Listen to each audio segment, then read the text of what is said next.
कि पूरा रास्ता बंद है। तो यहाँ पर देखिए ये जो है एक चेक पोस्ट बनाया गया है और उस चेक पोस्ट के उधर एक लंबी कतार लगी हुई है। ख़ास तौर पर ये जो ट्रक्स हैं या हैवी व्हीकल्स हैं उनको इस रास्ते पर जाने की अनुमति नहीं है।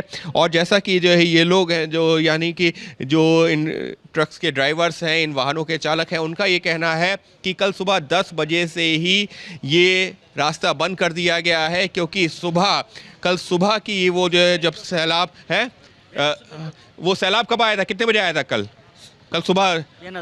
सुबह 10 बजे। तो सुबह जो है जैसे ही 10 बजे वो सैलाब आया है उसके बाद से ही, भले उसकी तस्वीरें बाद में आई हों, लेकिन जब जो है वो जो है सैलाब आया उसी के बाद से ही रास्ता बंद कर दिया गया है। आगे किसी को जाने की अनुमति नहीं है जब तक यहाँ से प्रशासन से अनुमति नहीं मिलती है। तो कुछ इस तरीके की तस्वीरें उस रास्ते पर जहाँ पर आया ये भयानक सैलाब। ধ্বংসের সময় একের পর এক ছবি আসছে প্রকাশ্যে। চীন নেপাল সীমান্তের ছবি দেখতে পাচ্ছেন, গোটা একটা বিল্ডিং কিভাবে জলের গ্রাসে চলে গেল।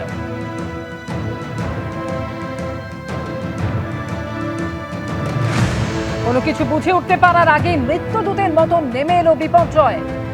কাগজের মতন ভেসে গেল কংক্রিটের সেতু, কাদা জল পাথরের স্রোতে ভেসে গেল বহু ঘরবাড়ি।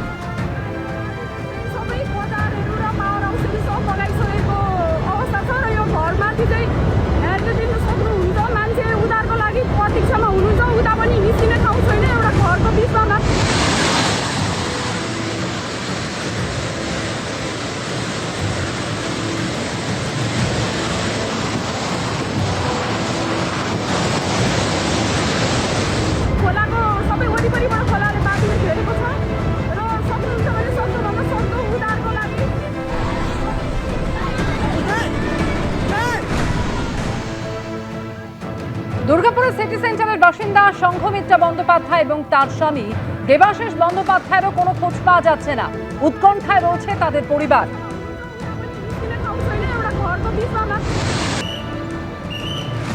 21শে আগস্ট কলকাতা থেকে একটি দল রওনা হয়েছিল। গতকাল থেকে 32 জনের কোনো খোঁজ মিলছিল না। কৈলাস মানস সরোবর যাত্রার উদ্দেশ্যে বেরিয়েছিল এই দলটি। দুর্গাপুরের সিটি সেন্টারের বাসিন্দা সংঘমিত্রা বন্দ্যোপাধ্যায় এবং তার স্বামী দেবাশিস বন্দ্যোপাধ্যায়, তাদেরও কোনো খোঁজ পাওয়া যাচ্ছে না।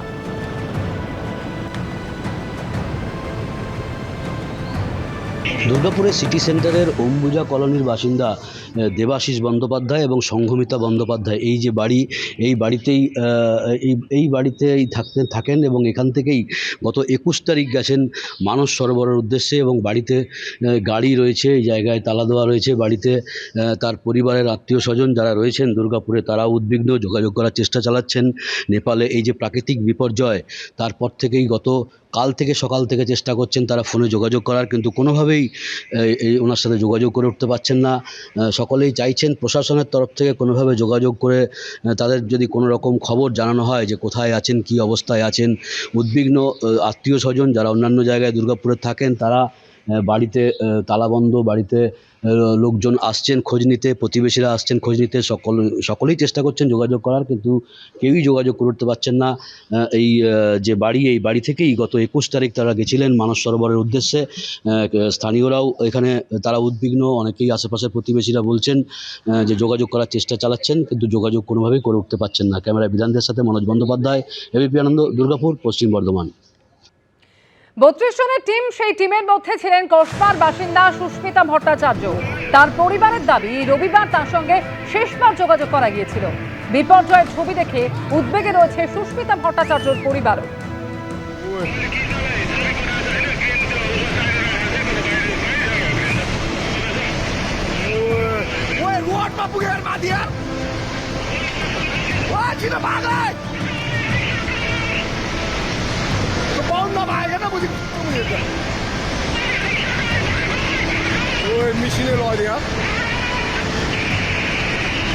লাস্ট সানডে ফোনে কথা বলা গেছিলো, সেদিনকে নর্মালি ট্যুর চলছিল। উনি মেসেজ করেছিলেন সোমবার দিন যে পরের দিন কাঠমান্ডু থেকে ওনারা বেরোনোর কথা। কাঠমান্ডু থেকে বেরোনোর পর কাল থেকে আর কোনো কন্ট্যাক্ট করা যায়নি। তো ওনাদের কালকে রাতের পরশু থেকে তো আগের দিন বললো যে নেপাল টিবেট বর্ডারে ওনারা পৌঁছেছিলেন, যেখানে থাকার ছিল। সেখান থেকে পরের দিন ইমিগ্রেশন করে টিবেটে ঢোকার কথা ছিল। তো সকাল 6:30টায় ওনারা গেস্ট হাউস থেকে বেরিয়ে গেছিলেন। তারপর থেকে আর কোনো কন্ট্যাক্ট করা যায়নি। ট্যুর এজেন্সি যে বলেছে ইমিগ্রেশন মানে যে বর্ডারটা সেখান থেকে কাছেই সুমন গেস্ট হাউস বলে গেস্ট হাউস ওনারা ছিলেন, সেখান থেকে সকাল 6:30টায় ওনারা বেরিয়ে গেছিলেন। আর এটা তো স্ট্রাইক করেছে 8:30 8:45 নাগাদ। তো ওরা এজিউম করছে হয়তো ক্রস করে যেতে পেরেছিল বা পারেনি, শিওর বলতে পারছে না, তবে ওই টাইমটা ওটাই আর কি। একজন কাউকে রেস্কিউ করা হয়েছে এমন সংবাদ আপনারা পেয়েছেন? আজকেই জানতে পেরেছি যে একজন ওনাদের টিমের, ওনাকে একটা ছবি পাওয়া গেছে যে রেস্কিউ করে তোলা হচ্ছে ওই সেম গ্রুপের। তো এটাই।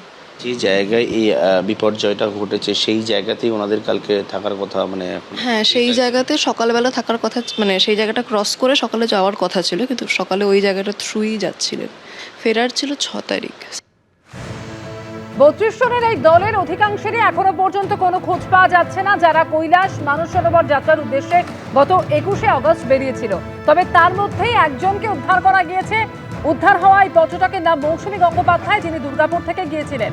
গতকাল থেকে এই 32 জনের দলের কোনো খোঁজ মিলছিল না। জানা যাচ্ছে এই দলটি কৈলাস মানস সরোবর যাত্রার উদ্দেশ্যে গত 21শে আগস্ট কলকাতা থেকে রওনা দেয় এবং এই দলটি গতকাল সকালে অভিবাসন অফিসে ছিল।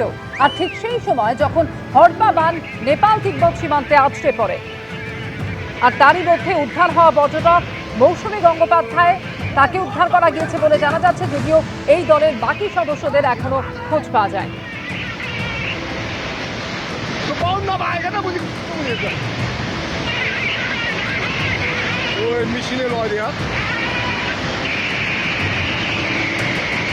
মোট কতজন আপনাদের পরিচিত যারা ওখানে আটকে রয়েছে? আমার পরিচিত ছজন। অরিন্দম গাঙ্গুলি খোঁজ পাইনি, মৌসুমী গাঙ্গুলি খোঁজ পেয়েছি, দেবাশিস ব্যানার্জি খোঁজ পাইনি, ও আমার ইউনিভার্সিটির বন্ধু, সঙ্গমিত্রা ব্যানার্জি ও ইউনিভার্সিটির বন্ধু, ওর খোঁজ পাইনি, ওর ওয়াইফ, মানস ঘোষ ওরও খোঁজ পাইনি, এবং মানস ঘোষের মিসেস, এদের কারোরই খোঁজ পাইনি। একমাত্র মৌসুমী গাঙ্গুলিকে সবাই কি একসাথে গেছিল না আলাদা আলাদা? ওখানে গিয়ে আমাকে অরিন্দম পরশুদিন ফোন করেছে সন্ধ্যাবেলা, যাই দেখ তোর বন্ধুরা দি, তখন ওখানে আবার দুটোর সঙ্গে কথা হলো, বললাম ভালো, ঘোর একসঙ্গে তোরা। তারপর থেকে আর যোগাযোগ? তারপর থেকে আর যোগাযোগ নেই। ছবিদের মধ্যে কোনটা আপনার বান্ধবী যদি দেখান? এবার এই যে যাকে রেস্কিউ করছে এটা, এই ভদ্রমহিলাকে দেখা যাচ্ছে। হ্যাঁ। তো আজকে সকালে ইউটিউব সার্চ করতে করতে তখন আমি ক্লিপিংসটা দেখতে পাই, দেখে আমার মনে হচ্ছিল ওটা ও। তারপর ওর মেয়েকে প্রথমে পাঠিয়েছি যে এটাই মা, তোর মা তো বলছে হ্যাঁ মাই তো মনে হচ্ছে। ইভেন মৌসুমী গাঙ্গুলির বোন এবং ভাইও নাকি আইডেন্টিফাই করেছে, হ্যাঁ ওটা ওই। কতটা ভয়াবহ পরিস্থিতি বলবেন, মানে সত্যিই তো খুব ভয়াবহ। তার আগের দিন যখন ওরা হোটেলে যাচ্ছে তখন রাস্তায় ল্যান্ডস্লাইড হয়েছিল, আমি যেটুকু খবর পেলাম, এবং ল্যান্ডস্লাইড হওয়ার কারণে আমার বন্ধু একটু ভয় পেয়ে গেছিলো। বাকিদের তো আর কাউকে দেখতে পাচ্ছি না, সুতরাং বুঝতে পারছি, আশা করছি ভালো আছে সবাই আর কি, একটা বুঝতে ওকে দেখে কিন্তু একটা উদ্বিগ্ন হওয়ার একটা জায়গা। অবশ্যই। কালকে সম্রাট ট্যুর অ্যান্ড ট্রাভেলস থেকে যা বললো আমাকে যে ওদের যে মালিক সে নাকি হেলিকপ্টার নিয়ে গেছিলো, নামতে পারেনি। ইমিগ্রেশন দপ্তরের ওপাশ থেকে বাস করে যায় ওরা, সেই বাসে করে গেছে কিনা সেটাও খবর নেওয়ার জন্য ওদিক থেকেও লোক চেষ্টা করেছিল, পায়নি, কারণ ওরা তো বোঝাই যাচ্ছে স্পটেই ওরা ডিজাস্টারের মুখোমুখি হয়েছে। এবিপি আনন্দ, এগিয়ে থাকে, এগিয়ে রাখে।